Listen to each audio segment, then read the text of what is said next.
This unwinding business has become very popular, everybody is talking about unwinding, detoxing and whatever. First of all, why are you so toxic and then you want to detox yourself? You are eating wrong, you're thinking wrong, your emotions are wrong and you toxed up and now you want to detox. You wind yourself up and then you want to unwind. Winding yourself up is a crime. This is why I'm saying why your purpose is important is, if your purpose is really burning in your heart, activity is not burdensome. Activity will never be burdensome.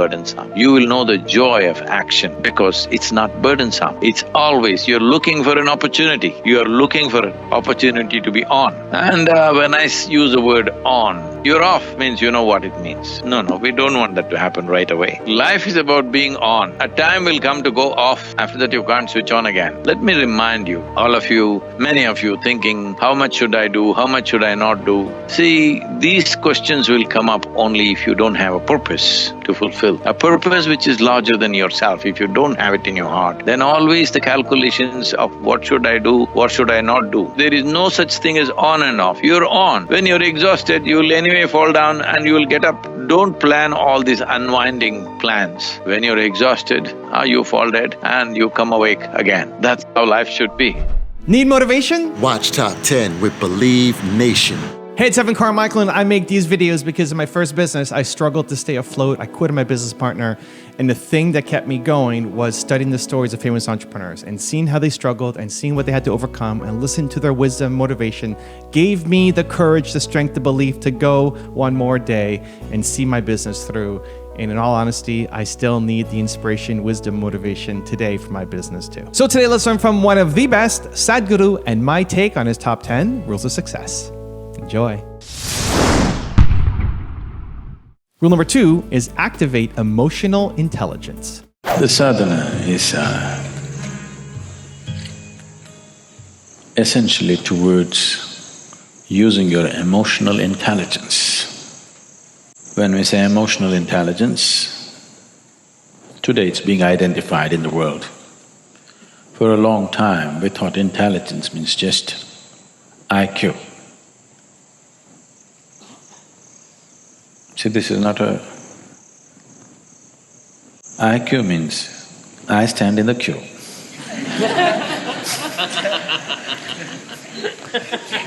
That means always behind somebody. This is the nature of the intellect.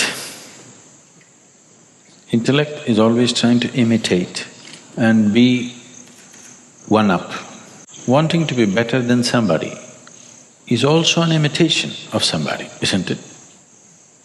Essentially, we are trying to do a little better than the monkeys. That's evolution. Yes. The nature of the intellect is, right now the way it is for most human beings, it is a useless instrument unless there is a bank of information. There is no information. Most people do not know how to use their intellect. Only with information they can use their intellect. This is not the nature of emotional intelligence. It doesn't need any information. It can just embrace everything and know it. It can feel its way through life. It need not stand in a queue. It need not stand behind somebody. It need not try to be better than somebody. It's simply a way of being involved with life, knowing life by involvement, not by dissection. This is the difference between intellect and emotion. Intellect tries to know everything by cutting it open, by dissection. Emotion knows things by embrace, by inclusion.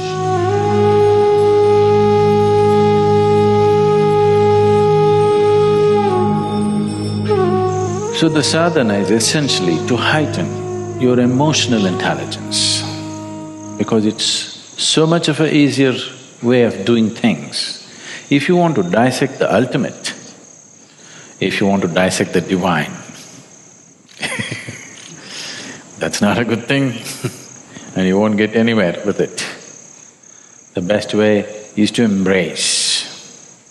When you embrace somebody, you're also allowing yourself to be embraced. Otherwise it'll not happen. Only I will embrace you. You cannot embrace me. It doesn't work like that. When I embrace, I am also embraced. So this is a way of embracing the divine rather than dissecting the divine. So sadhana is essentially about this. Devotion means just that. Devotion is not about dissecting the divine, it's about dancing with the divine, becoming one with it. Essentially, to heighten your emotional intelligence so that your ability to live well is not dependent upon being better than somebody. Your ability to live well is by your own innate nature, not because you're better than somebody. You don't have to prove that you're better than somebody.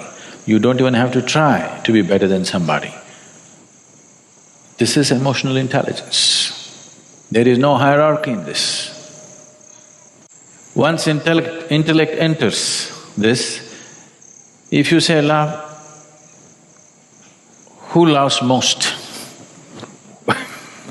There is no such thing. Do I love Dhyanalinga more or you love Dhyanalinga more? Do I love this turtle more or you love this turtle more? Do I love this monkey more or you love this monkey more? Nobody can decide this. Never ever can anybody wait and say, okay, this person loves more than the other person. There is no such thing. Quantities do not apply to emotional intelligence. When quantities do not apply, the high and low disappear, big and small disappear. Life becomes as it is. Is ant a more important life than you, or you a more important life than the ant? If you think you are more important, you have a gross mind. You do not understand that ant considers its life as important as you consider your life, probably more. He's got more limbs than you, probably doing more useful things, he's more organized than you, we don't know what else. Probably their population is more. If you give them the voting rights, they would win, hands down. So, intellect is always trying to set one thing against the other. It is your intellect which has created conflict. It is your emotion which can bring this together. But if emotion follows intellect, emotion will become a deadly conflict. If your intellect follows the emotion, then there would be no conflict, there would be sweetness in the world, there would be wonderful situations in the world. So the sadhana is essentially oriented towards that. It's a simple structure, but if you give yourself, it does miraculous things to you.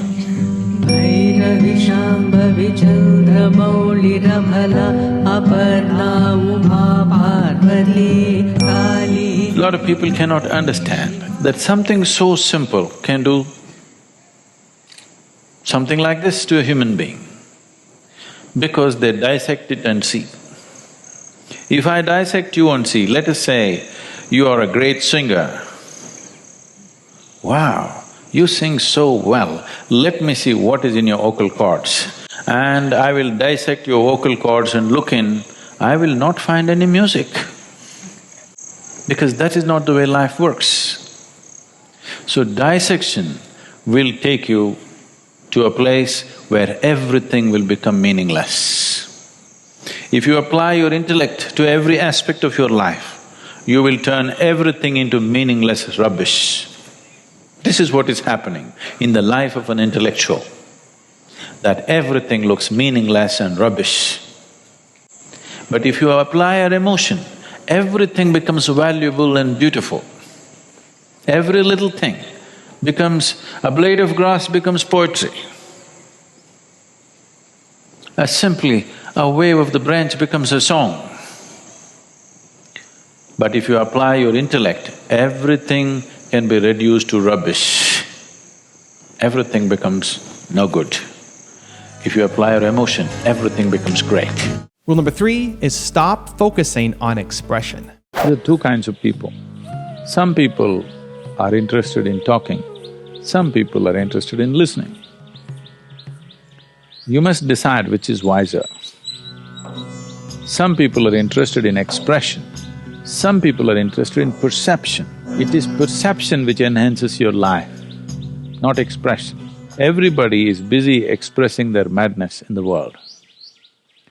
Everybody is busy expressing their limitations in the world.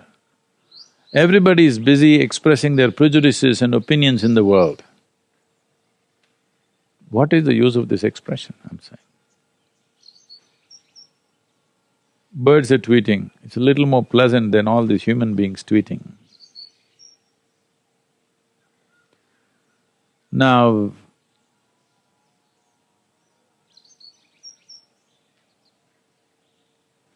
expression is like an expanse of life, you're expanding it.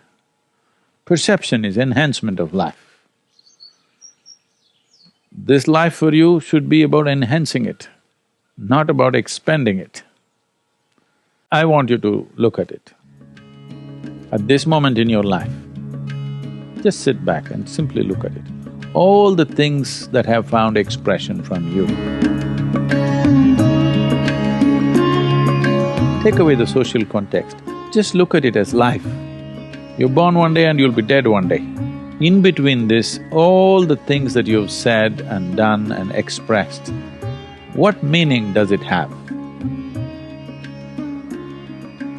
What value is it to life? Either to your life or anybody's life.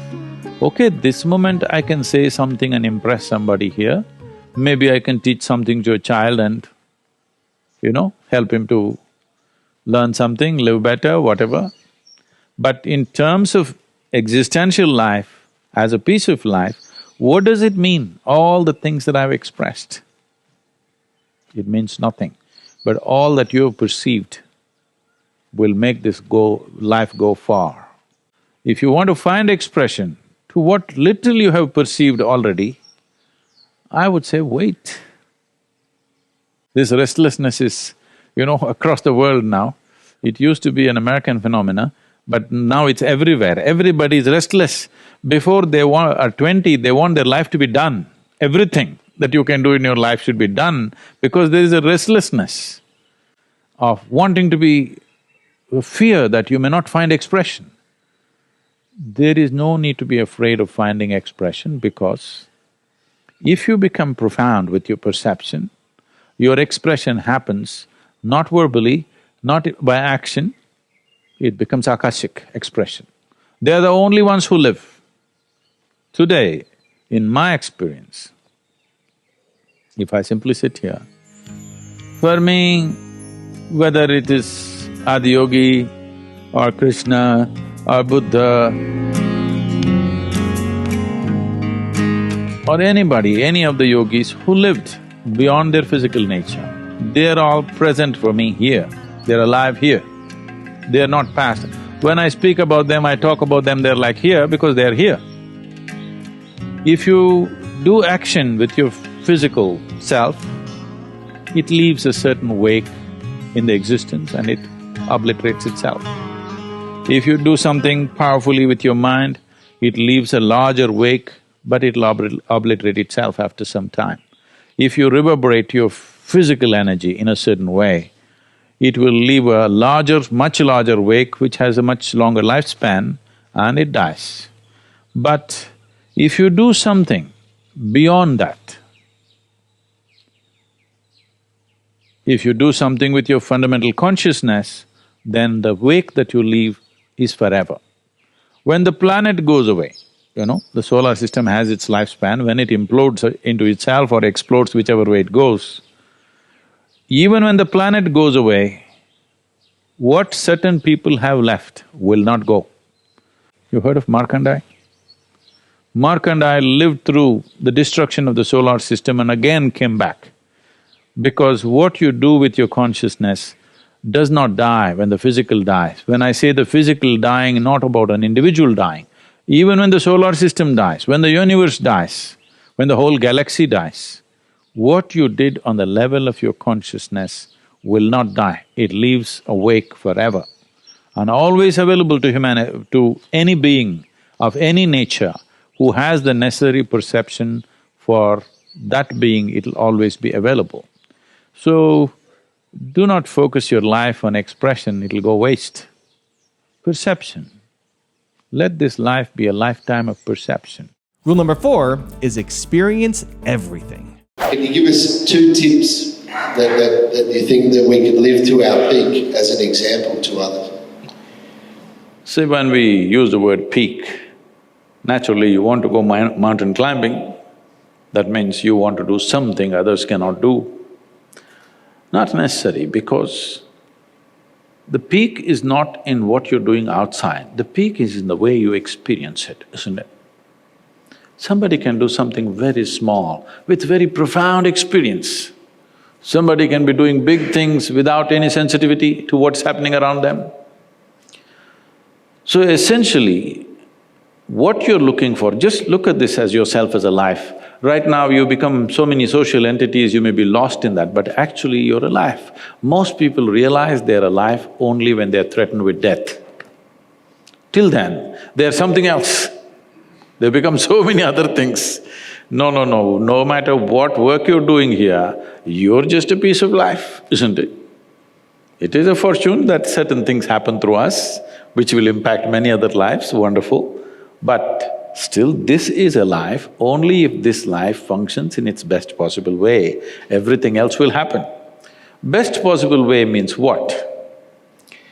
Is this very clear that you're not taking your own apartment when you go, when you die and leave? You're not taking… They tell me you're creating very nice apartments, you're not going to take it, right? Your own accommodations you can't carry, you know that. So obviously, the only thing that is left here is the profoundness of your experience, isn't it? How profound is your experience? To make our life profound, somebody says, if you have education you can do this, well, everybody went to the university, I didn't. Somebody said, if you have money you can do it, everybody ran after it. Somebody said, if you can get married, it'll happen, everybody got married. Somebody said, if you have children, then it'll happen, everybody did that. Somebody said, this is not it, you must get power in the world. So people ran after that. Essentially, what should happen inside, you're trying to cause from outside. What should actually happen within you, you're trying to cause it from outside. Yes, it is possible, sometimes it can be stimulated from outside, but it has to happen within you. All human experience comes from within you, is that so? Your joy and misery, pain and pleasure, anything and anything, agony and ecstasy can only happen from within you. The question is only, your joy, your peace, your love, your ecstasy, is it on push start or is it on self-start? I'm talking about upgrading technologies. There was a time in 1950s or 1950s, if you bought a car, you needed 2 people to help you in the morning because it's a push start. If you got one in early 60s, it's a crank start, you need 1 person to help. Today all our cars are self-start, right? Technological upgradation. Things which are most vital to you, the profoundness of your experience, the pleasantness of your experience here. But right now it's all on push start. If you have to be happy, how many people we have to fix in this world? If you if you have to be peaceful, we have to fix the entire world. So there is an endless amount of conditions for your experience to be in a certain way.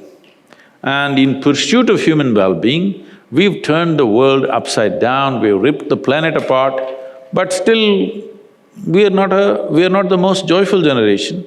We are definitely the most comfortable generation ever. Never before another generation of people have enjoyed these kind of conveniences and comforts as you and me are enjoying right now, isn't it so?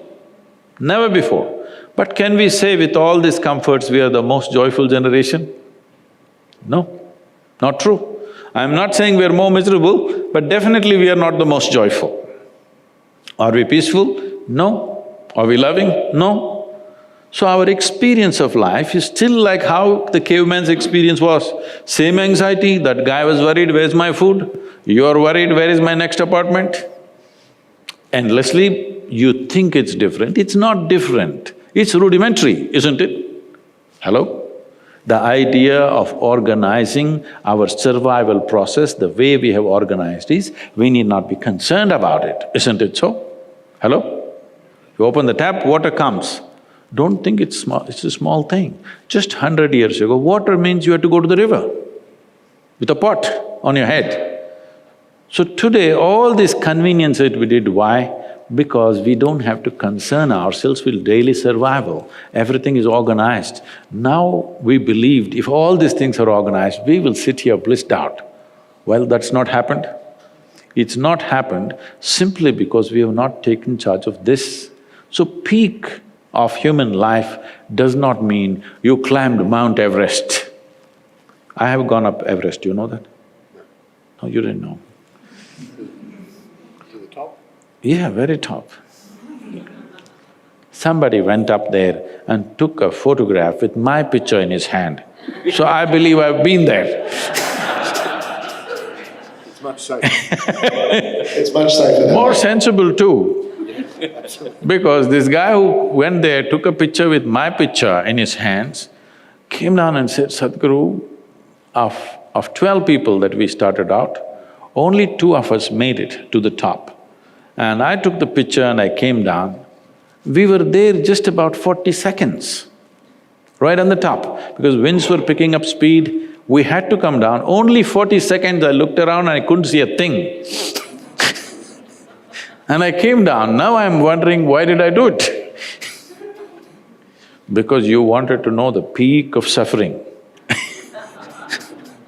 It's not a simple physical challenge. Climbing Everest is not a simple physical challenge. I'm not saying you should not climb. All I'm saying is, the peak can only happen within you. It will not happen outside of you. So, if the peak and the valley and the very bottom can only happen within you, people can sit in a palace and be depressed, like they're at the pit of their life, isn't it so? Hello? So similarly, if that is possible, you can sit on the street and be on the peak. Also, to make sure you're actually taking action after watching this video, I've designed a special free worksheet just for this video. The worksheet will highlight all of the lessons learned in this video, as well as pull out our 3 favorite learnings and quotes that will inspire you to actually do something. The worksheet will also give you space to write down what your key takeaways are and your specific plan of action to make sure you're getting results. If you want the worksheet designed specifically for this video, absolutely for free, there's a link in the description below. Go click on it and start building the momentum in your life and your business. I'll see you there. Rule number 5 is learn to make better decisions. See, there are only 2 sorts of people who are very clear about everything in their lives: a fool and a fanatic. So if you're confused, you're neither of these 2, which is a good sign. Utter idiots and fanatics are always dead sure of everything. They know they're going to heaven. Their only problem is they want to take you along. They need company.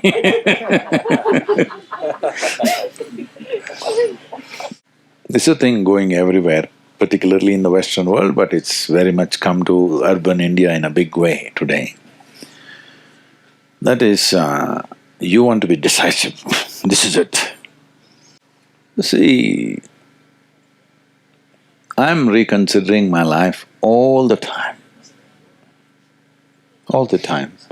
whether I should continue as Sadhguru or should I become a chef or should I just go back to motorcycling or should I do something else or should I play golf, should I do something or should I simply laze around, why not? I'm always considering, every day. And still I'm making a decision, it's better to do this. Yes, I'm not decided, I'm still considering. And that's why it's valuable.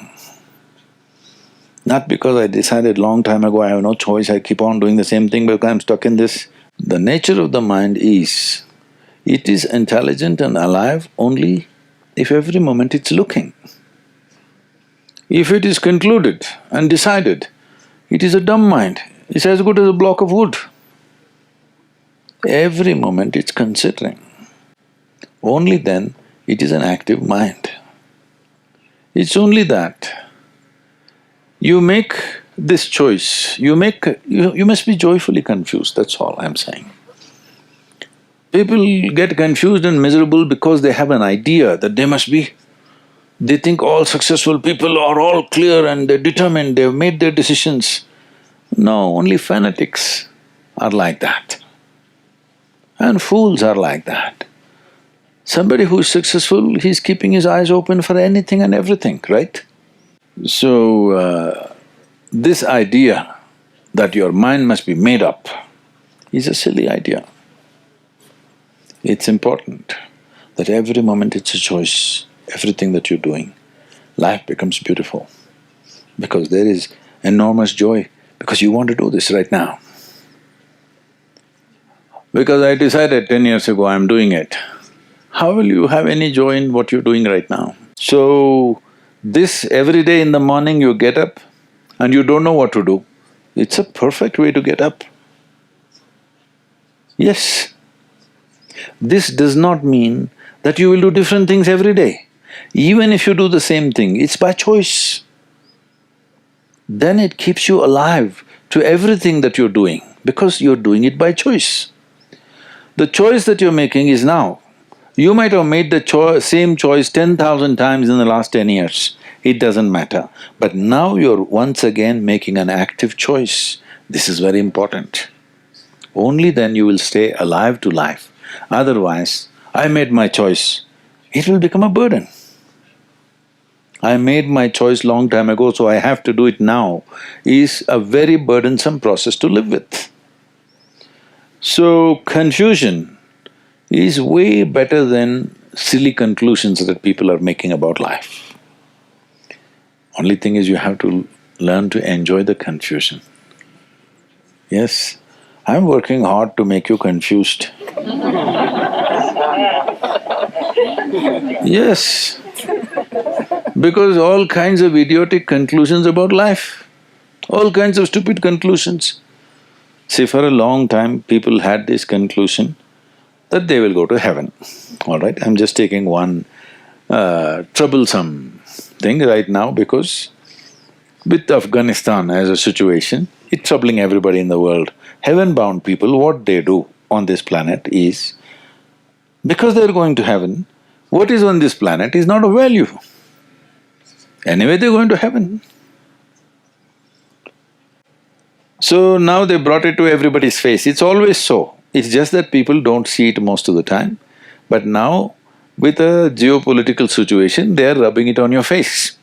We are going to heaven, you are not going, so you see what we will do to you. Anyway, I'm not going to your heaven, I'm not going to compete with you in the real estate of heaven. You can leave me alone. Hello? Yeah, I'm not going to heaven. So you are heaven-bound people, you should ignore me, isn't it? But no, you cannot, because your lie will not fly if I live. Your lie will fly only if you get rid of me, isn't it? So these things are happening because people have conclusions. How they arrived at this conclusion? Who helped them to make these conclusions? I am taking a very esoteric conclusion, but in daily life also this is happening. Somebody believes this is right. Just this one stupid conclusion. How many parents have tortured their children? Hello? They love them, but they torture them, they smash them up every day. Yes or no? They love them, they hold them as the light of their life, but every day daily torture. Because they think this is the way, that is the way. Why can't you look at it every moment and see what brings maximum well-being to this and to everything else? Why can't we look at it? What is the problem?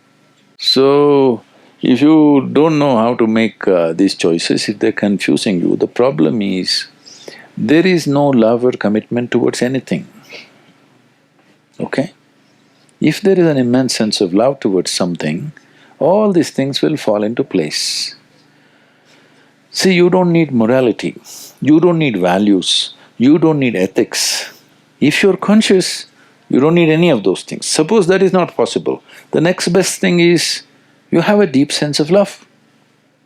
If you have this, you again don't need any values, you don't need any ethics, you don't need anything, because what you love you will take care in the best possible way. Because people think… I think I should read this to you.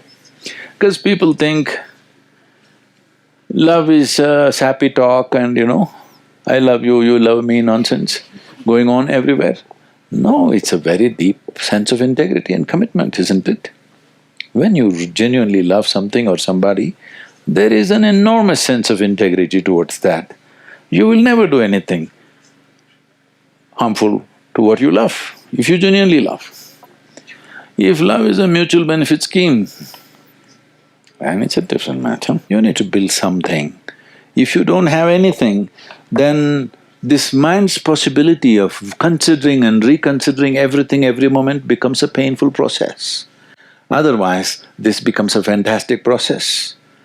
You have to become either conscious or at least loving. Hello? Once you have this, then you will see this daily consideration will not be painful, it will be very joyful and wonderful. Rule number 6, strive for what you want. Someone who has some faith in a god or in a temple or whatever, who is simple-minded. Faith works only for those people who are simple-minded. Thinking people who are too much thinking, for them it never works. A childlike person who has a simple faith in his god or his temple or whatever, he goes to the temple and says, Shiva, I want a house. I don't know how, you must make it for me. Now in his mind there are no negative thoughts. Will it happen? Will it not happen? Is it possible? Is it not possible? These things are completely removed by this simple act of faith. Now he believes Shiva will do it for him and it will happen. So is Shiva going to come and build your house? No, I want you to understand, God will not lift his little finger for you. What you refer to as God is the source of creation. As a creator, he has done a phenomenal job, there's no question about it. Could you think of a better creation than this? Is it in anybody's imagination to think anything better than what is there right now? So as a creator, he has done his job wonderfully well.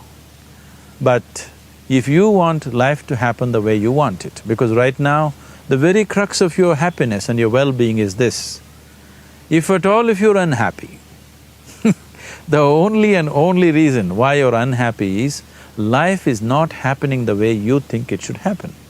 That's all it is. So if life is not happening the way you think it should happen, you're unhappy. If life happens the way you think it should happen, you are happy. It's as simple as that. So if life has to happen the way you think it should happen, first of all, how you think, with how much focus you think, how much stability is there in your thought, and how much reverberance is there in the thought process will determine whether your thought will become a reality or is it just an empty thought. Or how you do not create any impediments for your thought by creating negative thought process. This possible is something possible or not possible, is destroying humanity. What is possible and not possible is not your business, it's nature's business. Your business is just to strive for what you want. Right now you're sitting here,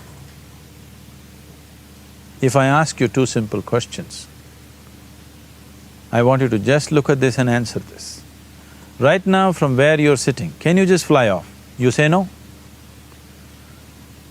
Right now from where you're sitting, can you get up and walk? You'll say yes. What is the basis of this? Why you say no to flying and yes to walking? Because past experience of life, many times you've gotten up and walked, never did you fly off. Or in other words, you're using the past experience of life as a basis for deciding whether something is possible or not possible. Or in other words, You have decided that what has not happened till now cannot happen in your life in future. This is a disgrace to humanity and the human spirit. What has not happened till now on this planet can happen tomorrow. Human beings are capable of making it happen tomorrow. So what is possible and what is not possible is not your business. That is nature's business. Nature will decide that. You just see what is it that you really want and strive for that. And if your thought is created in a powerful way, without any negativity, without any negative thoughts bringing down the intensity of the thought process, the first and foremost thing is you must be clear what is it that you really want. If you do not know what you want, the question of creating it doesn't arise. If you look at what you really want, what every human being wants is, he wants to live joyfully, he wants to live peacefully. In terms of its relationships, he wants it to be loving and affectionate. Or in other words, all that any human being is seeking for is pleasantness within himself, pleasantness around him. This pleasantness, if it happens in our body, we call this health and pleasure. If it happens in our mind, we call this peace and joy. If it happens in our emotion, we call this love and compassion. If it happens in our energy, we call this blissfulness and ecstasy. This is all that a human being is looking for. Whether he is going to his office to work, he wants to make money, build a career, build a family, he sits in the bar, sits in the temple, he is still looking for the same thing. Pleasantness within, pleasantness around. If this is what we want to create, I think it's time we addressed it directly and commit ourselves to creating it. So you want to create yourself as a peaceful human being, joyful human being, loving human being, a pleasant human being on all levels. And do you also want a world like this? A peaceful world, a loving world, a joyful world? No, I want greenery, I want food. When we say a joyful world, that means everything that you want has happened. So this is all that you're looking for. So all that you need to do is commit yourself to creating it, to create a peaceful, joyful and loving world, both for yourself and everybody around you. Every day in the morning, if you start your day with this simple thought in your mind, that today, wherever I go, I will create a peaceful, loving and joyful world. If you fall down 100 times in a day, what does it matter? For a committed man, there is no such thing as failure. If you fall down 100 times, 100 lessons to be learnt. If you commit yourself like this to creating what you really care for, now your mind gets organized. Once your mind gets organized, the way you think is the way you feel, your emotion will get organized. Once your thought and emotion is organized, your energies will get organized in the same direction. Once your thought, emotion and energies are organized, your very body will get organized. Once all these four are organized in one direction, your ability to create and manifest what you want is phenomenal. You are the creator in many ways. Rule number 7 is create a healthy body. There are two kinds. One is infectious. This is an invasion from another organism, you're somebody's food or somebody's habitat. So that's a different matter that they need to be bombed out. But I feel only 25 to 30% of the world's ailments today are infectious in nature, rest is all chronic. That means people are on self-help, they're busy producing their own variety of disease. I think every year people are coming out with various variations of disease so that doctors will be baffled every day. So how does one manifest this? We must understand, every cell in human body is programmed for life and health. At the same time, the same individual cell is also programmed from death. When it's time, it will start dismantling the system in a certain way. So programming for life, well-being, health is also there, programming for death is also there. If you in any way create a wrong message, if your messaging is wrong, then some cells start working for your death. That's all disease is in a certain way. They're working towards dismantling of life because somehow they got that message. You're not sending out a clear message that I want to live healthy, I want to live well. That message is not there.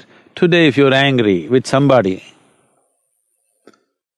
when you're angry or resentful with somebody, you're not doing much to them, you're poisoning yourself. There is substantial medical evidence today to show you're literally chemically poisoning yourself. So when you yourself poison yourself, what is the message that the cellular structure in the body is supposed to get? The message goes across, and even if 2% of them believe that you want to die because you're drinking poison, then they'll start working for that. Now conflicting different types of activities happening, one set of cells working for your well-being, another set working against you, manifests itself in many different ways. This is a simplistic way I'm putting it, but in a way this is what is happening. Wrong messaging is happening every day. Resentment, anger, fear, anxiety, these are all poisons that you drink, but you expect somebody else to die. Life does not work like that. If you drink, you die. So, because we do everything in installments today, we do death also in installments, that's called disease.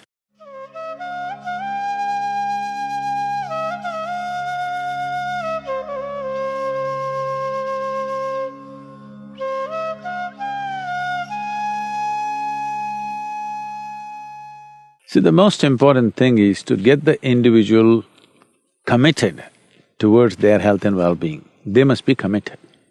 That commitment is not there. I see outside the hospital health workers standing and puffing away a cigarette. How can they get somebody committed towards their health? First thing is to have the individual committed towards his health and well-being. If he's committed, he will become conscious as to what to eat, what not to eat, what to do, what not to do. If this enters his life, half the problem is gone. Then specific help for a particular ailment that they're suffering from can be done. Rule number 8 is shift your mindset. The popular teachings in the world today. I don't know how popular these are in Mumbai, but in the West, these things have become very popular. Somebody's telling you, be in the moment.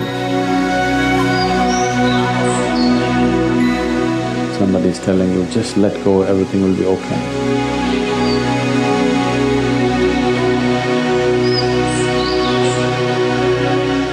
That means there must be somebody taking care of your life from behind, then you can let go. Someone telling you, just do one thing at a time, don't… See, these are all regressive teachings in the sense. Just to explore one or two. What can you let go, tell me? They're saying, just let go, God will do it. Well, life has not really gotten you yet, that's why you're talking this language. You're living in a fanciful world. When life really gets you, then you will know you can't let go anything, you have to manage. You let go your business today and see what'll happen. Or try something more dramatic. You're driving today, just let go. Lot of people seem to have. Just let go and see either you're dead or somebody else is dead. Now, these popular teachings, which have unfortunately become popular, has messed up humanity in a big way. I faced a group of people recently in America, where they're staunch be in the moment people. I'm asking you, can you be somewhere else? Be somewhere else and show me, please. Can any of you be anywhere else other than this moment I'm asking? Can you be? Can you be somewhere else than here, right now? No. Then why do you need such a teaching? What they're trying to tell you is, don't think about tomorrow, don't think about yesterday. That will happen if you take away half your brain. If I pull out half your brain, You cannot think about tomorrow, you cannot think about yesterday, just be in the moment. This is all coming because people do not even know how to sit in one place peacefully, okay?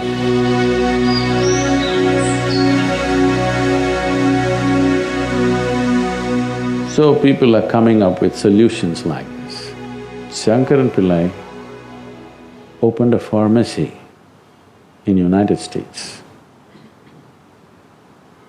And one day he had something to attend to, some little chore that he has to attend to. So he asked his teenage son, please take care of the shop just for an hour, I'll be back. So boy said, no problem, Dad. So he went out. In an hour's time, he came back. When he came back, in front of the shop, there was a man hugging the lamppost and his eyeballs were rolling wildly and he was looking totally crazy. He looked at the man, whether the man is wanting to go into the shop or is he going out of the shop, you don't know.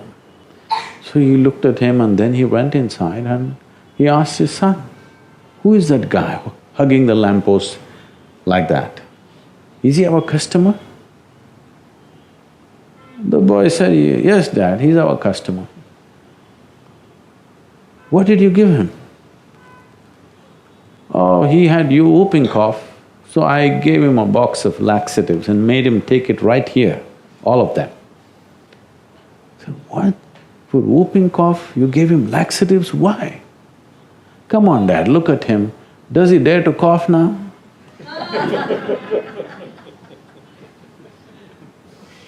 There are solutions and solutions but is it really a solution? That's a question. So now because you can't sit in one place peacefully, somebody says, be in the moment, don't think about the past, don't think about the future. Tell me, can you call yourself a human being if you cannot remember the past and project into the future? Will you be a full-fledged human being, I'm asking? You wanting to go back in the evolutionary scale because you don't know how to handle your own intelligence. This is the biggest problem with the human being. Their only problem is this, you may call it by 1,000 different names, but the only problem is you do not know how to handle your own intelligence, isn't it? You will see if you take away half your brain, you will be peaceful. Yes or no? But I am asking, is that a solution? Is that a solution? Taking away half your brain? So taking away your ability to look back into the past and look out into the future, if you take away this ability, maybe you will be peaceful but towards what purpose? I know so many people today are going about talking, being peaceful or peace of mind is the ultimate goal of your life. Even the so-called spiritual teachers and leaders are going about saying, peace of mind is the ultimate goal. You tell me from your intelligence, can you enjoy your dinner tonight if you're not peaceful? If not joyful, at least peaceful you must be to enjoy the dinner, isn't it? Can you enjoy driving back home if you're not peaceful? Can you enjoy the people around you if you're not peaceful? Can you enjoy the work that you do if you're not peaceful? I'm asking. If you're not able to be joyful or ecstatic, at least you must be peaceful, isn't it?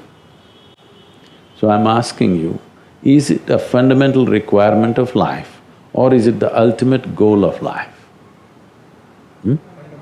It's the most fundamental requirement. But now people are pushing it to heaven, they're saying peace is the ultimate goal of life. Such people will only rest in peace.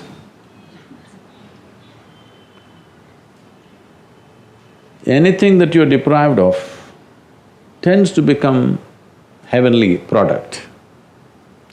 Today if you say peace, people say divine peace. If you say love, people say divine love. If you say bliss, people say divine love, divine bliss. These are all things human beings are capable of, isn't it? to be peaceful, to be joyful, to be loving, to be blissful. These are all human qualities, yes or no? If you're willing, you can be peaceful, you can be loving, you can be blissful. But all these things have been exported to heaven. So, these simple aspects have become complicated because of all these teachings. I'm saying, it doesn't matter where the teaching comes from. Whether it comes from me or somebody else, just keep it aside. Just apply your intelligence. You cannot use my intelligence, okay? You can use my wisdom maybe, but you cannot use my intelligence, you can only use your intelligence. So with your intelligence, experiment. If it works, let's keep it. If it doesn't work, discard it tomorrow morning. No need to continue it for one more day. But first you must decide, are you looking for solace or are you looking for solutions? If you're looking for solace, just believe something, it'll work. You understand? You believe that the source of life is in this light bulb and every day do this, it'll work. What you're doing is just inexpensive psychiatry. Yes, you're trying to manage your psychological space with something, using an anchor outside. It's all right, I'm not saying it's wrong. If you need that, you can do it. But if that's not your requirement, what you want is an ultimate solution for life, then you need something else, which will not come with these kind of popular teachings. You need a powerful force to move you from one dimension of life to another. So when such a need comes, if such a longing comes, then you must look for spirituality, otherwise just do something, go climb a mountain, it'll work, I'm telling you. You'll build your confidence. Yes, climb a mountain, swim in the ocean, all these things will build your confidence. Or believe something. But towards what end, what is your requirement is something you have to see. Do you have a longing for the ultimate or are you just trying to manage your psychological drama? That's a first distinction you have to make. But your psychological drama can be managed only from within. You can believe that you're using outside help, but actually you can only manage from within because this is a ghost that you create. You can't kill it from outside.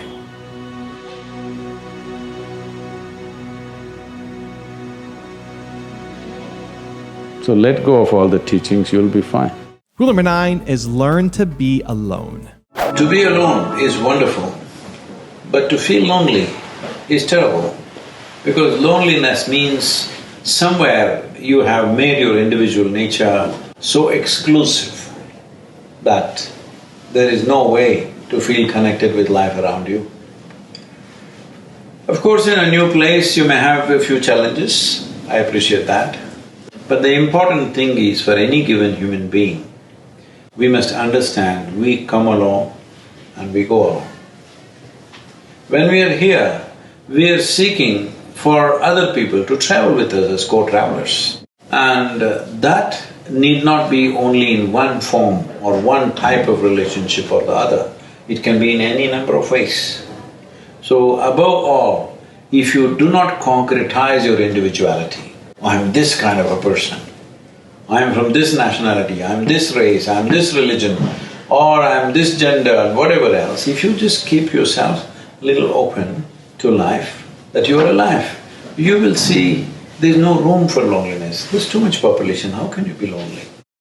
It's just that you cannot smile at this person that you have never seen before. If I have to smile at you, I must know who you are, where you come from, what you do, then only I can smile at you. This is a terrible condition for a human being. Why can't you just smile at anything? Why can't you smile at the sky? Why can't you smile at a tree?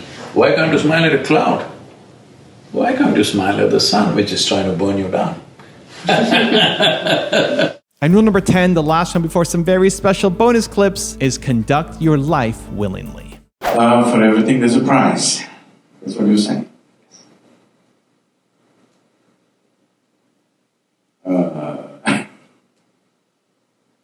You have to pay for everything. It's like this. Right now, my left foot is here, my right foot is here. If my right foot wants to go here, it has to equate that space, isn't it so? Yes or no? No, I want to be here also, but I want to put my foot here. Is it possible? No. So, now I can, if I do it joyfully, I don't think this is a price. If I do it with pain, every step is a price, isn't it? So right now it's mango season, what the hell am I doing in Toronto? 3 months in a year in India, there's only one religion called mango. But we are soaked in mangoes. In a mango season, what am I doing in Toronto? What a price to pay. Anything that you do willingly, you will not feel it's a price. Anything that you do unwillingly is a price, okay? So it's up to you, whether you want to conduct your life willingly or unwillingly. Anything that happens to you willingly feels like heaven. The same thing if it happens to you unwillingly feels like hell, isn't it so? Yes? This is a choice you have. Either you make every breath, every beat of your heart a willing process or an unwilling process. If you make it unwilling, everything will be suffering. If you make it willing, everything is fantastic. So don't think of price. There is no price. Life, there's no time to pay price in this life. Because life is just a certain arrangement of life and time and energy. Energy you can manage. Time is ticking away, isn't it? Whether you like it or you don't like it, you're happy, you're unhappy, you're awake or you're asleep, it's ticking away, isn't it? Energies you can conserve, you can rest and become more active the next moment, all these things you can do, you can play with energy.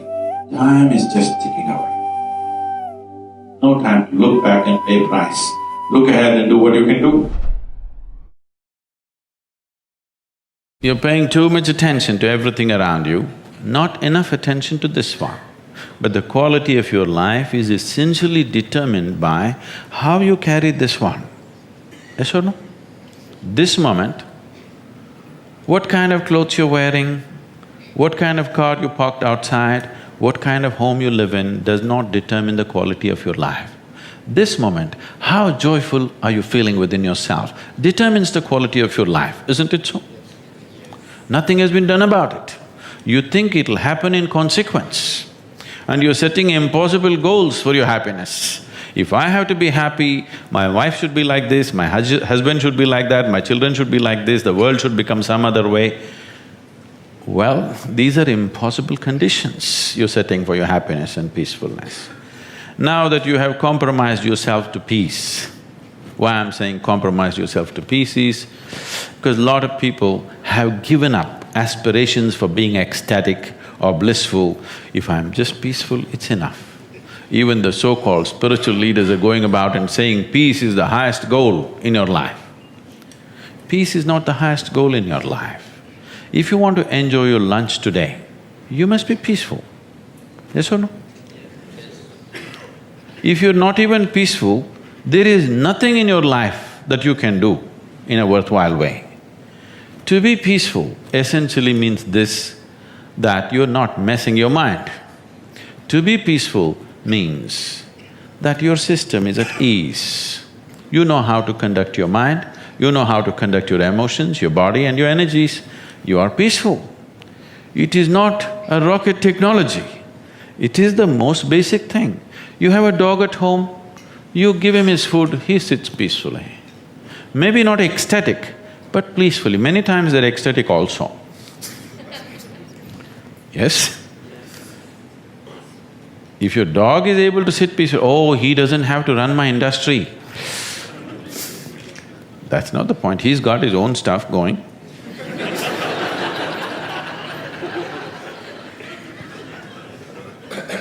See, it has nothing to do with the external activity that you're doing.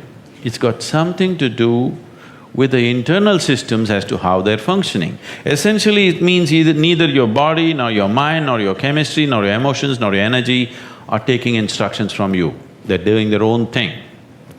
Once your machine is not in your control, being peaceful is impossible. I'll tell you, you get into your car and now you go there and you want to turn this way. You do this to the steering, it goes this way. Can you peacefully drive this car? Can you? No. Anxiety is natural, isn't it? This is what has happened to your vehicle. It's out of control. You've never done anything to find out where the steering wheel is, first of all. This is not that simple as a car, this is a super computer. Now the problem is most people have not even bothered to find the keyboard. They think if they do this, somehow it'll work. When you're given such a highly sophisticated machine, if you do not conduct it properly, it will cause many problems to you. By accident it's working. I want you to know this is made this way. If you hold your hands like this, it'll breathe one way. If you just turn it around, the very way you breathe, the breathing pattern itself changes in your lungs. You can try it if you want when you have the time. This way, this way. I'm saying everything that you do, fundamental changes are happening in this machine because it's such a sophisticated machine. It's more than a touch screen. If you just wish it, it will happen. When you have such a sensitive and sophisticated machine and you are operating like a blacksmith, then being peaceful seems to be difficult. Peace is not the highest goal in your life, it is the most fundamental requirement. Don't ever set peace as the highest goal. If you do that, you will only rest in peace. You must see, to be peaceful is the first thing in your life, isn't it? If you want to do anything sensibly in your life, if you want to conduct any situation in your life sensibly, to be peaceful and happy is fundamental. When Gautama, the Buddha, was asked, is it better to walk alone or in company? He said, it's better to walk alone than to walk with a fool. Well, that's him, not me. He was quite sure that only a fool will walk with you. So he said, it's better to walk alone than to walk with a fool. Certain lore in this country says, when you want to do a short and quick journey, walk alone. When you want to do a long journey, walk in company. But the important thing is, who is walking with you? Not always being together is a good thing. Many times, being together can be a nuisance. So, first and foremost, unless you are a twin, even then, we come alone and we go alone. If one does not know how to be by himself or herself,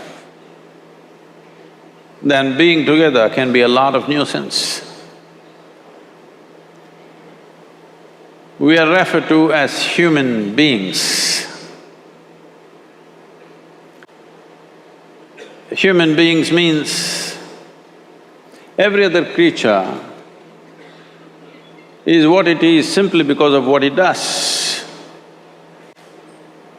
But a human being can simply be, which is a unique quality of the human being, that we can simply be, that we are not compulsive action, that's what it means.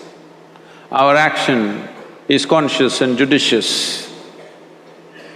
But generally, when people get together, generally, people are in compulsive action. It can be an association where there could be a purposeful action, or it can be a gang where there can be more purposeful action, or it can be a crowd which can be a compulsive action.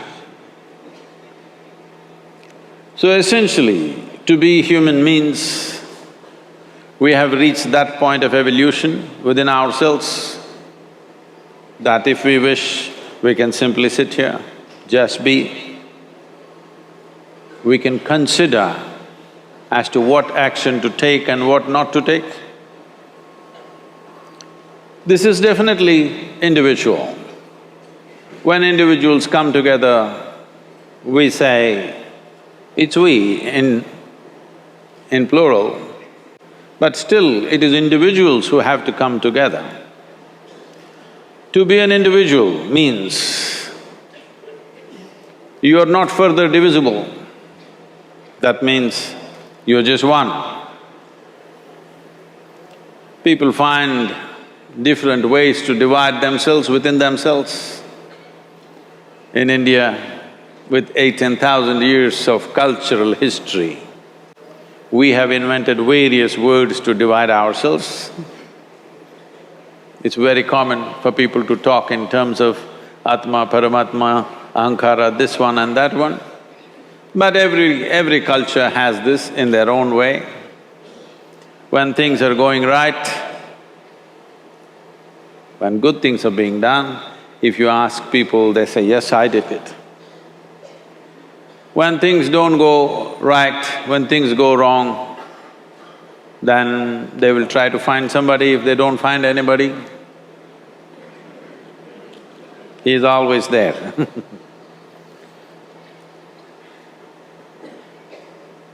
When they are very wonderful, of course they take pride in being how wonderful they are. When they turn nasty, they say, it was my ego. Mr. Ego is always a fall guy. So individual means, but if I'm wonderful, it's me. If I'm nasty, it's me, all of you. Are you 24 hours wonderful? Hello? Are you 24 hours wonderful? No, sometimes wonderful, sometimes nasty, sometimes beautiful, sometimes ugly. It's okay. If we understand it is me who is capable of being absolutely wonderful and it is me who is capable of being absolutely nasty another moment, then gradually the number of moments of nastiness will keep on receding. If I see what is wonderful is me, what is nasty is… In India we have many words, it's my karma, what can I do? Now, you must fix this. Being an individual is very important, that means you're not further divisible. If I'm wonderful, it's me, if I'm nasty, it's me. If I succeed, it's me, if I fail, it's me. You have to fix this. Karma means action. There are 4 types of action: physical, mental, emotional and energy. Of all these things, the energy action is the most important one and the most enduring one and the most liberating one if you do it the right way. If you do it the wrong way, the energy action, which is improper, can have far more impact upon one's life than the improper physical actions, improper mental actions, improper emotional actions. So what do I mean by improper energy actions? One thing is, unfortunately, I had to witness a few things which I did not wish to witness. Certain people trying to misuse a little flexibility in energy that came with certain practice of yoga or a certain initiation especially. There are some over-smart people that when you initiate them, when it's fresh, when they're bursting with energy, they want to use it for something else. They want to channelize it to impress their neighbors or to make some money out of it or in some way use it. what was offered to them for their well-being, they try to do something else, that can happen. Or a better example would be, see, there are many ways you can perform negative action. One thing is, let's say you sat here and thought that somebody that you don't like must die, or you even thought how to kill them. It has a certain level of impact on you. On another level, you had a thought, but not just a thought, the strong emotion. Now it has a much deeper impact upon you. You acted upon this thought and emotion and you actually performed the action, then it has a much deeper impact on you.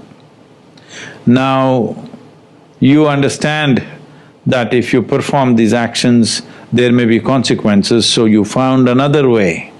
You found somebody who will do certain type of energy action through which the person that you don't like will die. There is an entire science like this. One Veda among the 4 Vedas is dedicated to this is called as Atharvana Veda, where it's about learning to use energies towards your benefit and other people's detriment. You've heard of words like black magic, voodoo and billi shunyam and whatever else you call it, where people have learned to use energies to cause harm to someone else. Once you energetically try to influence somebody for some benefit of your own, now this will be the worst karma because the impact of this goes very deep into you because you're employing your energies to do this. This is the reason why even to initiate you into a simple process like Shambhavi, I am asking you to take this step of being a mother to the world so that you never misuse this, you see everybody as yours. Because enhancement of energies has to come with a profound sense of responsibility. Enhancement of energies has to happen with deeper dimension of inclusiveness. Without inclusiveness, if you use energy, this will be the worst karma. So, those of you who find some dramatic changes happening in your life because of initiations, you must take care. You must take utmost care that you never try to use this ability to transform to do something else. Of course, some of you think you will do a great thing by healing somebody, by intervening in somebody's life in some other way. No, this will be the worst type of karma you perform because once you try to use your energies and still you are capable of anger, you are capable of drawing boundaries of what is you and what is not you, what is yours and what is not yours, when these things are still there, you should never ever try to do anything energetically because this will be the most impactful karma that you will do. This is the reason why even the basic practice of Shambhavi, to initiate you, you must become a mother to the world. And this is also a fantastic way to beat your karma. If every moment of your life, if you live with an inclusive emotion of being a mother to the world, not discriminating between what is yours and what is not yours. Right now you cannot help discriminating what is you and what is not you, but at least what is yours and what is not yours, if you take it away, you have solved the karmic puzzle 90%, believe me, 90%. Of all dimensions of karma, you have solved that puzzle. Remaining 10%, I am there. Pain is not a concept. If you don't know that it's not a concept, I can cause some pain to you, you will know it's not a concept. It's a living reality when you get it. Hello? Can pain be controlled by the mind? See, pain is of the body. See, suppose This water is hardly 9 inches deep, all right, 9–10 inches deep. But you want to dive from the top of the tree. If there was no pain, you would have done it. Yes? If it breaks your head and still there is no pain, a whole lot of people would have done it. Right now, the only thing which is making you behave sensibly, at least in terms of your survival, is pain. Without pain, most people would not know how to survive either. So pain is a very good thing, it manages you. Even emotional pain? That you cause, because you want to be a tragic hero. Me? No. See, there is only physical pain as existentially true. Pain that you have in your mind and in your emotion is caused by you. You like to poke yourself. Why? Because you're a vain life. You have not found any other way to feel profound. Pain makes you feel profound. You're from Mumbai, cinema world, I'm saying. Without pain, no profoundness, isn't it? No artistry. See, people think they're profound because they're in pain. No, you're misunderstanding pain for profoundness, it's a serious mistake. If it comes in loads, then you will know what it is, all right? It'll destroy you, it'll mutilate life, pain, yes or no? Human beings have been destroyed not necessarily by a sword or a gun. They just break themselves down into pieces because of their own emotions and thoughts. More people are mutilating themselves by themselves, using the sharpness of their own mind rather than by somebody's sword or gun, isn't it so? So why is this so? Because you have misunderstood a few fundamental things. You do not know what is real and what is not. What is existentially true, what is physiologically true, what is psychologically true. You have lost, the boundaries of this. Once you lose this, whatever you do, it'll hurt you. Just tell me one thing people are not suffering. Tell me one thing. Well, if they are poor, they suffer their poverty. You make them rich, they suffer the taxes. Yes. If they're not educated, they suffer that. Put them to school, they suffer that. They're not married, they suffer that. Get them married, oh. Don't tell me. No children, they suffer that. Give them children, daily suffering. Yes. So it looks like you're suffering every aspect of life. So we'll offer you death. Oh, they'll suffer that. So suffering is not because of life situations. Suffering is because you do not know how to manage yourself. You do not know how to manage your own mind, your emotion, your energy, your very life. You do not know how to manage. Then everything becomes suffering. Physical pain is a different thing. Physical pain is caused by some contact or disease or injury or something. That of course we must see how we keep it at the minimum in our life. Mosquito bites you, all right, but you don't have to be bitten by a bear. You need to avoid that. We are completely committed to one dimension of our intelligence which we call as the intellect, which is just the thought process. Thought can only happen with the data that you have gathered through 5 senses, which is very limited, one thing. Another thing is, the nature of data that the senses gather are only useful for survival process.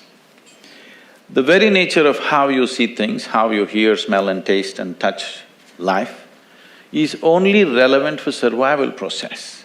If you wanting to know the life itself, then these instruments of perception are no good. Even what is light and darkness is a debate between you and another creature which sees darkness as light, isn't it? If you sit with an owl and start an argument as to which is light and which is darkness, it's an endless argument, but who do you think is right? Hello?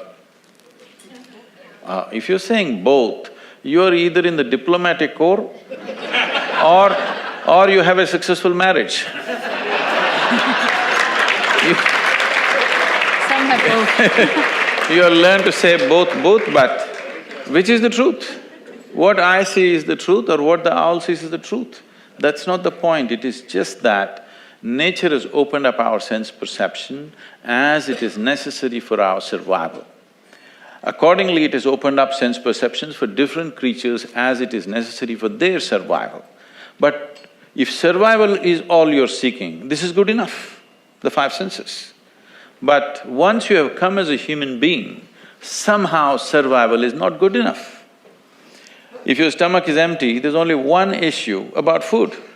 But once the stomach becomes full, you have 100 issues going on. So the nature of the human being is such, no matter what you do, you want to be something more than what you are right now. And if that something more happens, something more, it's an endless pursuit. So somewhere, a human being is seeking a limitless expansion, but trying to do it with physical means. The very nature of physicality is a defined boundary. If there is no defined boundary, there is no possibility of physical happening in the universe. But now, a human being is longing for the boundless, that too in installments and through physical means. Through the boundary, you're trying to become boundless. The desire is fantastic, the method is hopeless. Because the moment you identify yourself with something, your intellect's work is just to protect that identity. If you… whatever the identities of nation or family or gender or race, religion, whatever, the moment you identify yourself with something, your intellect will only function around that to protect that. So, it is a certain type of prejudice the moment you're identified.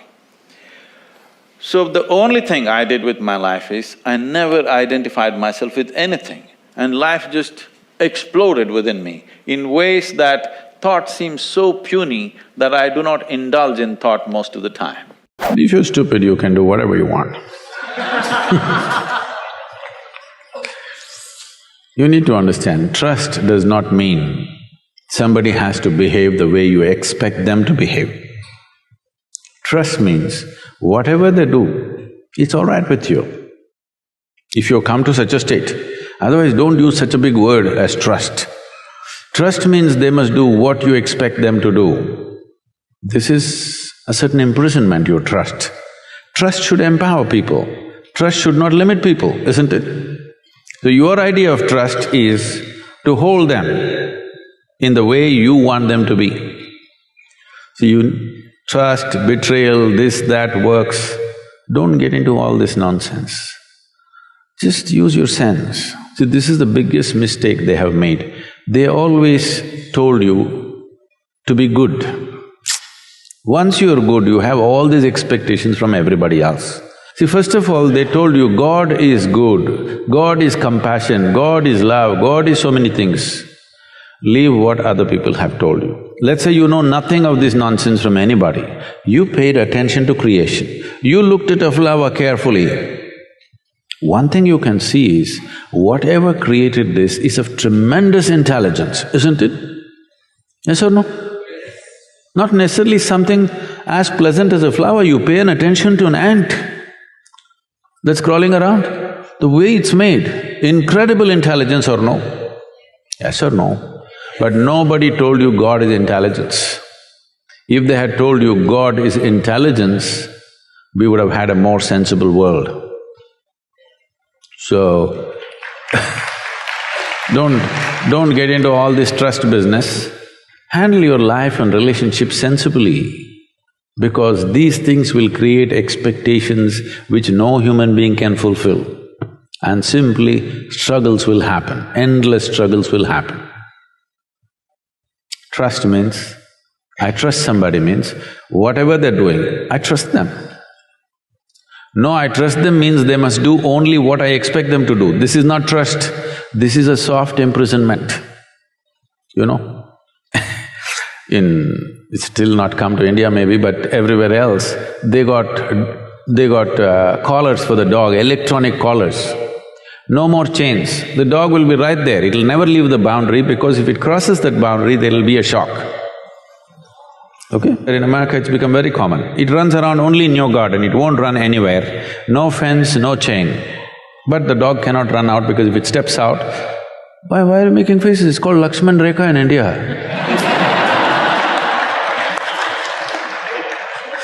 If you cross that, there'll be trouble. So that's what she's talking about in the name of trust. If you cross it, there'll be trouble. Don't get into this dog tag kind of trust. If you really trust somebody, whatever they do, they may be doing it in their own understanding of life. Everybody is working according to his intelligence and his understanding, isn't it? Yes? Right now, probably that's all they're capable of. If you can evolve them to another place, fantastic. If you cannot, then you must see what to do. But do not bring in such words of trust.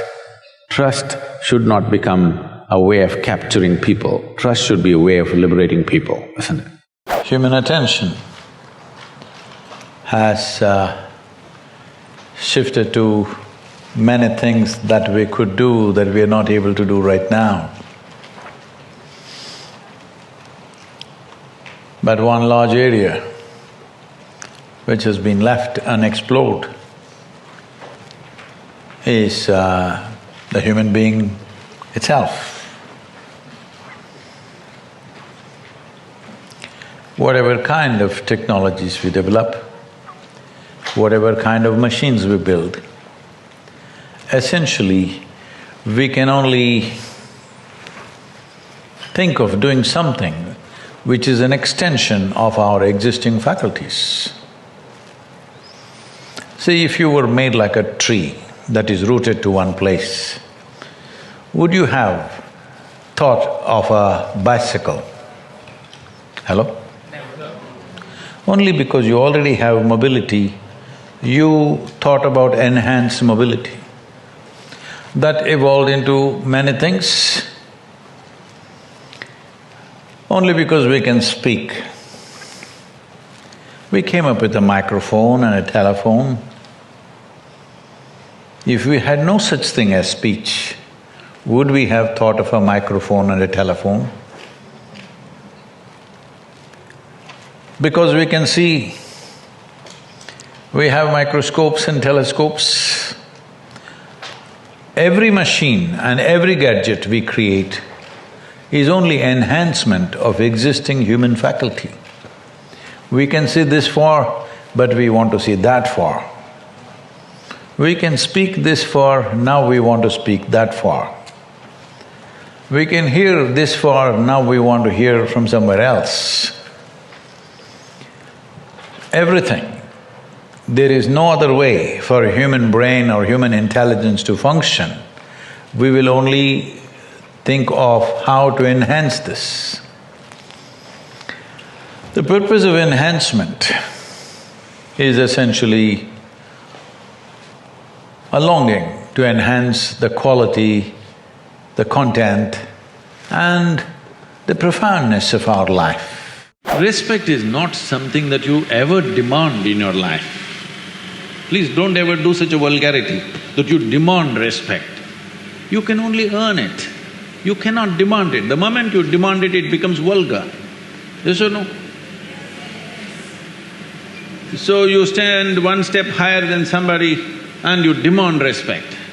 Or the only stupid thing that you did is you came here a few years earlier than someone else and you demand that I'm senior. It must be happening in the college also. 1 year senior I am, you better respect me.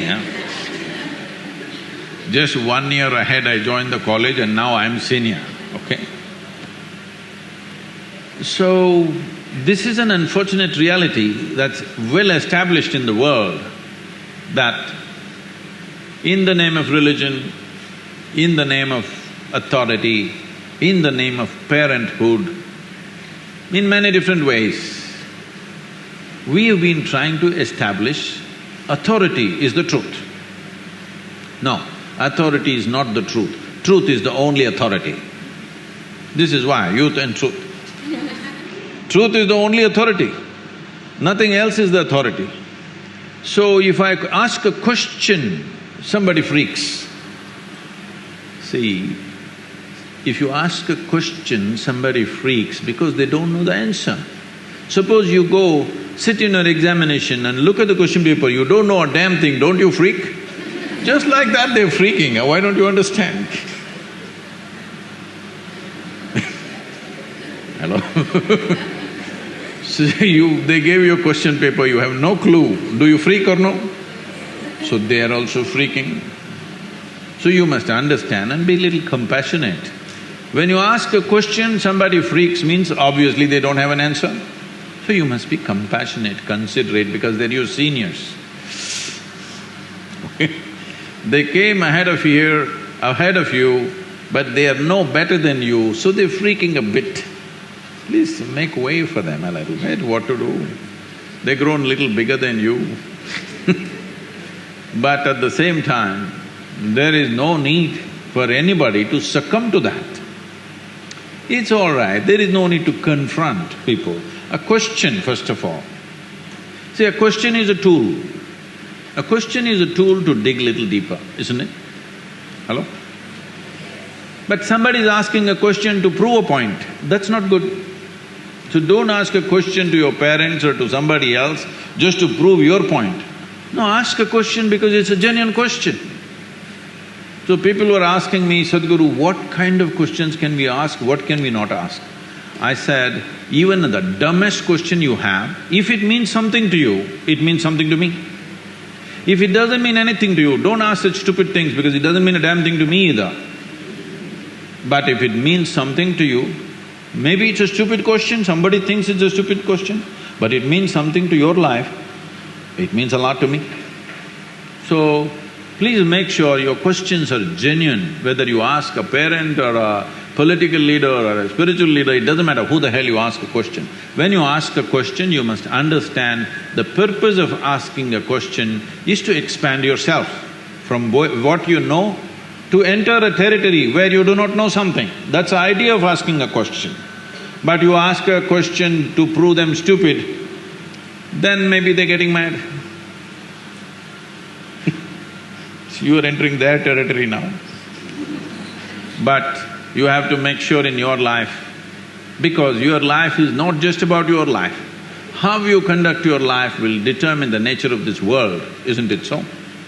When you have such a responsibility, you have to ensure that truth is the only authority. Authority is not the truth. It doesn't matter whether it's parents or teachers or spiritual teachers, political leaders, or God himself came down and he said something stupid. You must be able to question him. That is the nature of this culture. See, even when those entities which we considered divine came, in India all we did is ask questions, endless questions.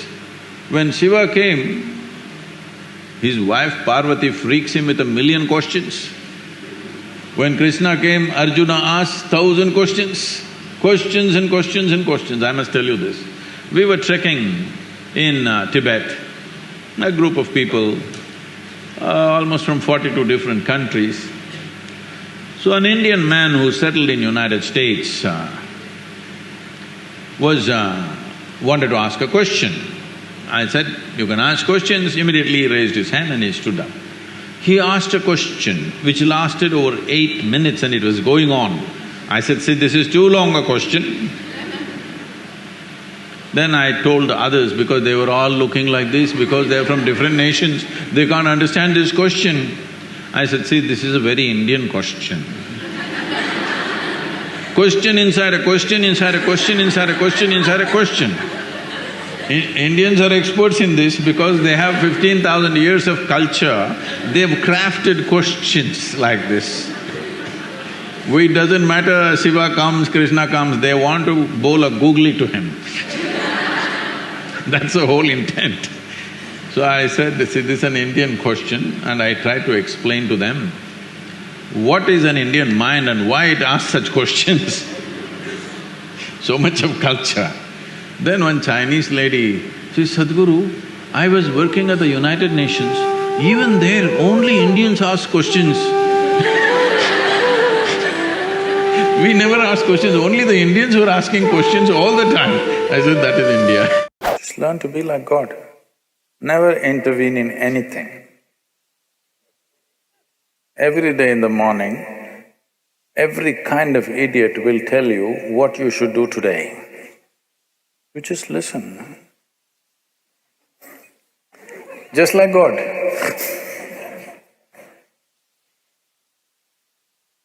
Marriage will work. It may not work with your profession.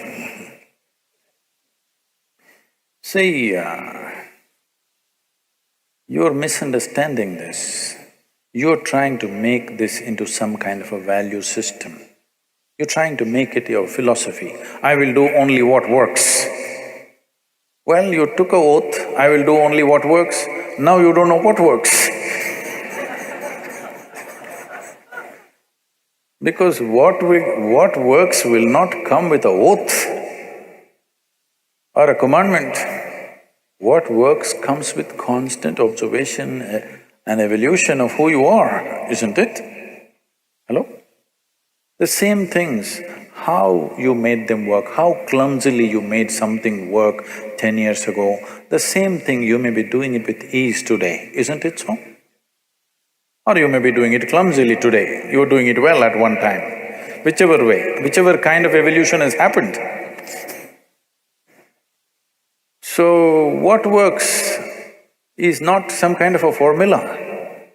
It is an evolution of a human being to come to what works on all levels of life. This is like reading… I mean, you're just falling out of a self-help book. No, I'm not a self-help book. Do what works. Do whatever the hell you want. What's my problem? But what's the point of doing something that doesn't work? Hello? I'm not telling you, you should do only what works. Do whatever the hell you want. But for your life, because it's a limited amount of time, what is the point doing something that does not work, isn't it? Either it should work for you or it should work for people around you. If it doesn't work for you and anybody around you, what is the point of doing that damn thing? This happened. Soldiers, American soldiers were leaving on duty. So, one of them told the other, you know, Steve's wife, she read 3 Musketeers and she delivered triplets. This is, oh my God, my wife is reading Birth of a Nation. What am I supposed to do? That's not how it works. So don't make this into some kind of an ethic or a philosophy, I will do only what works. Well, just to see what works needs a lot of application even for the smallest damn things, isn't it? Hello? To do a smallest thing, like hitting a ball or kicking a ball straight, you know how much it takes? Somebody who can kick a ball where he wants, wow, the whole world is worshipping him just because he kicks a damn ball. Yes or no? Because people understand what it takes. Nobody is worshipping him because he kicks a ball, because people can see what has gone into it. Isn't it so? People can see what has gone into to be able to kick a ball the way he is kicking, what has gone into it, his life has gone into it. So, don't make philosophies and ethics out of everything, or don't tell yourself a commandment, I will do only what works. It's a good commandment, but now you don't know what works. So, no. You need to be conscious and apply yourself to every damn thing. If you just learn this much, that you don't decide what is important and what is not important. You don't have to eliminate the waste. Waste is very valuable. If you know, right now in this garden, they buy waste at a very a very exorbitant price because their waste goes into the public system. They have to buy waste from somewhere, they have to buy filth. To fertilize. Yes. Yeah. So whether you turn your filth into a fertilizer or you smear it on your face and walk around, that's your choice. This is why karma. So what kind of karma happened in my life till this moment is not always my choice. So many things have happened. But what kind of karma I perform right now in this moment is 100% my choice. Will I use this filth as manure and blossom into a wonderful fragrance, or will I smear it around me and walk around with filth? This is the choice everybody has. When unpleasant things happen to us, which happens to everybody in some way if you're living in the world, I'm saying, unless you're dropped from somewhere else. Right. If you're living in this world, so many unpleasant things happen. Now, with these unpleasant things, do you become wise or do you become wounded? This is a choice. To exercise this choice, there must be a little space. When I say a little space, where is your memory stored? People think here, your brain has very little memory, okay? Every cell in the body carries 1 trillion times more memory than your entire brain. Every cell in the body. Every cell in the body. Because if I take one cell from you, we can, create you completely in a lab. That means what?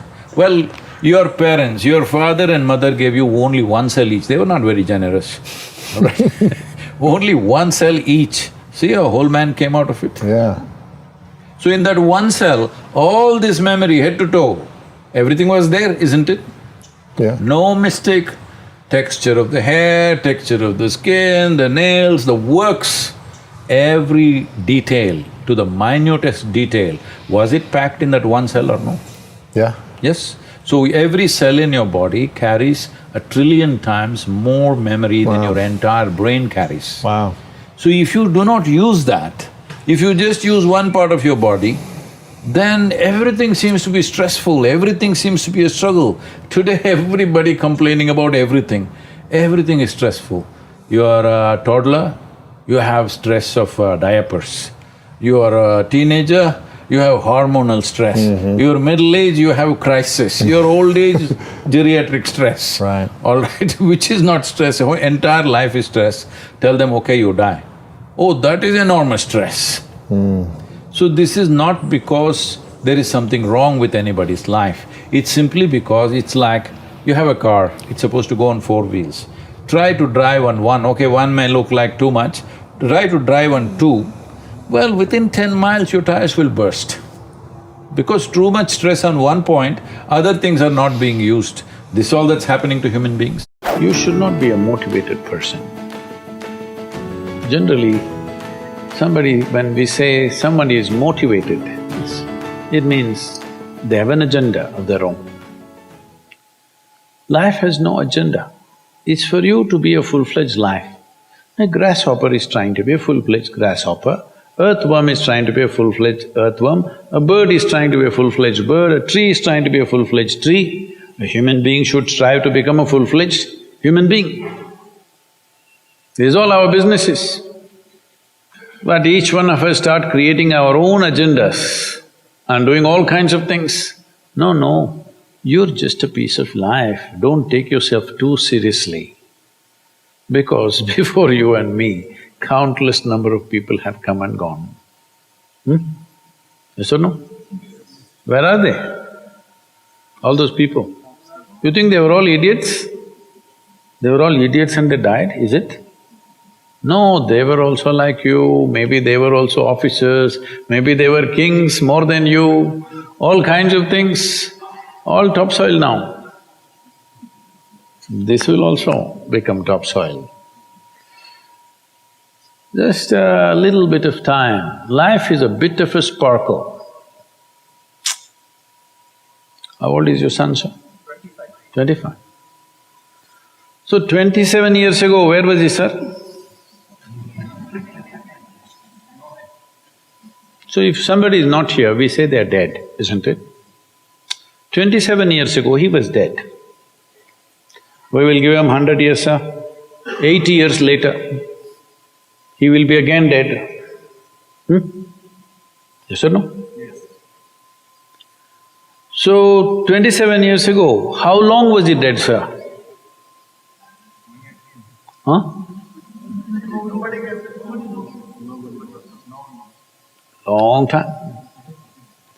So, 85 years later or 80 years later, how long will he be dead, sir? Very long time. So all of us will be dead for a very long time. We're alive just for a brief amount of time. Yes, very brief amount of time. We will be dead for a very long time. I want you to look at it in this perspective. How long will you be dead? You can't imagine. So let us say 10,000 years we are dead, or 100,000 years we are dead, or 1,000,000 years we are dead, all right?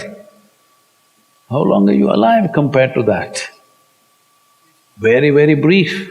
What you call as life is a brief sparkle. The only thing that you have to do is rise and sparkle as a full-fledged life. When something is needed around us, we will do that naturally, because when you're doing wonderfully well, you will do what is needed, isn't it? When you're miserable, you will be motivated. Yes? Tell me, when you're very happy, have you looked at yourself? How nice and wonderful you are, you're willing to do anything for anybody, bend backwards if necessary, yes or no? When you're little frustrated, ooh, how difficult it is. So, don't teach your children to become motivated about something. These are all nonsense that's coming from the West, all those trashy self-help books. Motivate yourself, build confidence, believe in yourself. You believed in God and destroyed so much of this world. Now you believe in yourself, what will you do? Pleasantness is the choice, isn't it? So why is it so much unpleasantness is happening in human experience? Because we never took charge of the inner dimension. We believe by fixing the outside, everything is going to be okay. In the last 100, 150 years, with the advent of science and modern technology, we have fixed too many things on the outside. If you fix any more, there won't be a planet left. Yes? Definitely this has brought much convenience and comfort to our lives. In every way, we are the most comfortable generation ever. You agree with me? I know you have series of complaints about how things are not okay, but we are the most comfortable generation ever before on this planet, isn't it so? But we cannot say we are the most joyful generation on the planet, we are the most loving generation on the planet, we are the most blissed out generation on the planet, definitely not. We are complaining like crazy about everything, like never before. This is because we fixed the outside. Comfort and convenience has happened, well-being has not happened. If your interiority was handled by you consciously, you would definitely keep this in a blissful state. So is bliss the goal of life? No. Bliss is a necessary condition for life to flower to its full potential, otherwise it will remain constrained. Let us not think anger happens to us, resentment happens to us, no. These things we are creating. We have the power to emote. We can make it love, we can make it joy, we can make it ecstasy, but people have chosen to make it tension, anger, resentment, hatred, they've turned it that way. Now they will claim this is because life has been unfair to me. Life has not been fair to anybody, especially not me. Life is not fair to anybody. Life is simply rolling, it's for you to learn to ride it.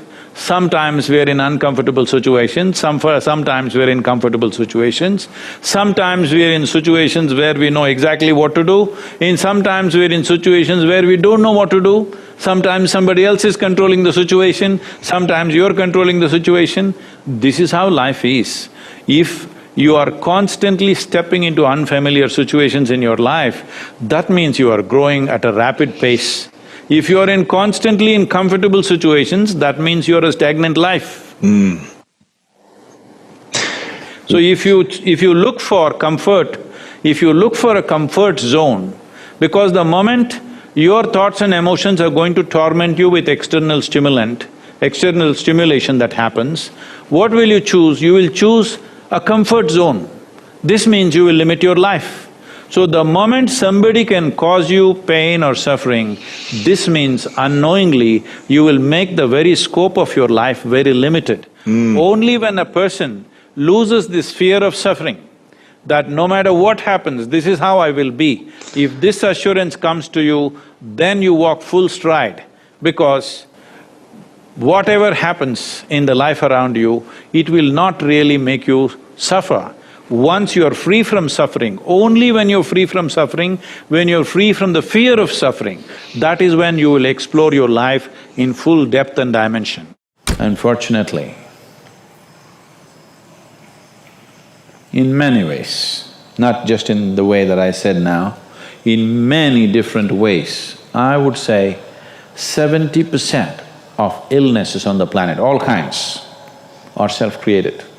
Even if you get an infection, there is a way. If you keep yourself in a certain way, physically and mentally, the virus and the bacteria will not work the same way as it works upon somebody else. If you set yourself like this, no matter what's happening, anyway, I have to go and do this, this and this. There's no break from that. The last 29 years, I have not been able to cancel one program because I'm running temperature, I got a cold, I got this, I got that. It doesn't matter what's happening, what you have to do, you anyway have to do. You can't turn back on that. Either out of your commitment or you have a boss like that. One way or the other, if it happens, then you will see, you will not at all fall sick so often. Because if you have temperature, you still have to go. If it's summer, you still go, right? Now, a lot of people don't go. It's a little hot outside, they don't go and work. Little cold outside, they don't go and work. A little raining, they won't go and work. A snowflake, they will not go and work. This is just weather. So for every change in weather, if you have the comfort of covering yourself in a blanket and lying down, once you create that, your body will learn to fall sick as often as possible. If you just keep it this way, it doesn't matter what it is, anyway I have to go and do what I have to do, you will see your body will just bounce back as quickly as possible, even if it gets the worst kind of infections. So you just have to set the necessary conditions for health, necessary incentives for health, both for yourself and your children if you have them. Do not set incentives for sickness. The greatest predicament that a human being faces and the greatest tragedy that human beings are going through and the greatest struggle that all humans seem to be toiling with is just this. Their sensory perception gives one-sided perception. If you see this, you can't see this. If you see light, you can't see darkness. If you hear sound, you can't hear silence. So life becomes a heap of opposites or contradictions. Trying to wade their way through these contradictions, how much suffering, unbelievable. How much confusion, how much struggle. If this nearly 8 billion people, if you document what kind of suffering they're going through in 1 year or in 1 day, just 1 day, it's enough for eternity.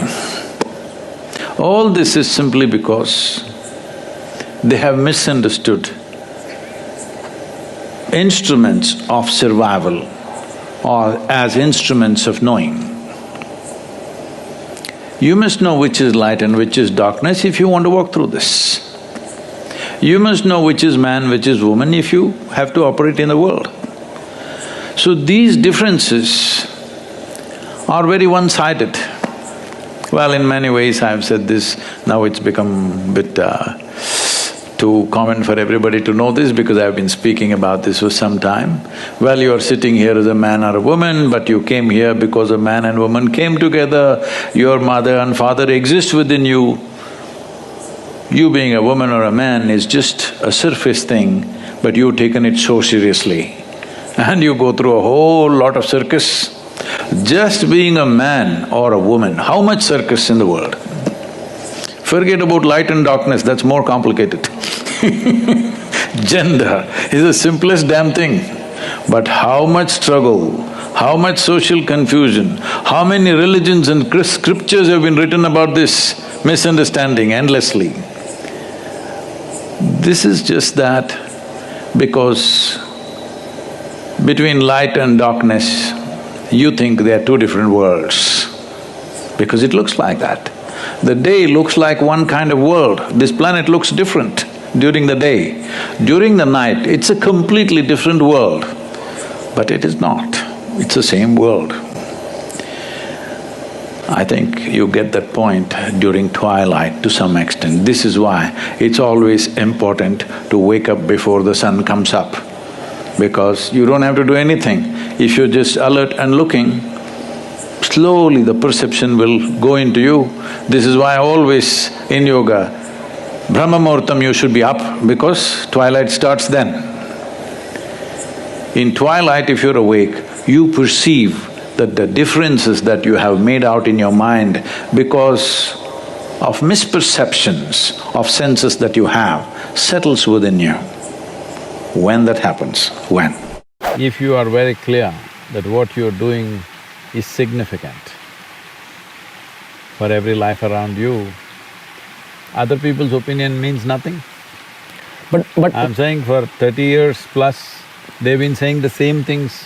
They're not even creative, they're not able to come up with anything new. All right, same things they are saying. But they've not gotten anywhere because they have no substance. There's no substance to anything that they have said. So, it's unfortunate that they are in that state. But what I see is every daily mystic quote is there, daily quote. All these people are just waiting. One thing that they don't understand, suddenly all of them will get together and make the Twitter trend. I'm so glad, because every day they're reading my quotes, even people who are here are not reading. They're reading, okay. I'm saying every day carefully they're reading my quote. The day they don't understand, they think I've made a mistake, and boom, they'll go. I'm glad. I have worked in prisons, both in India and United States. I have worked with hardcore criminals who have come for murder, rape, worst possible things that a man can do. For those things they have come. And I've seen significant transformation in their lives simply because of 2 days or 5 days of contact with me. These guys who are continuously following me, I'm very confident one day they will be very transformed. I wish them the best.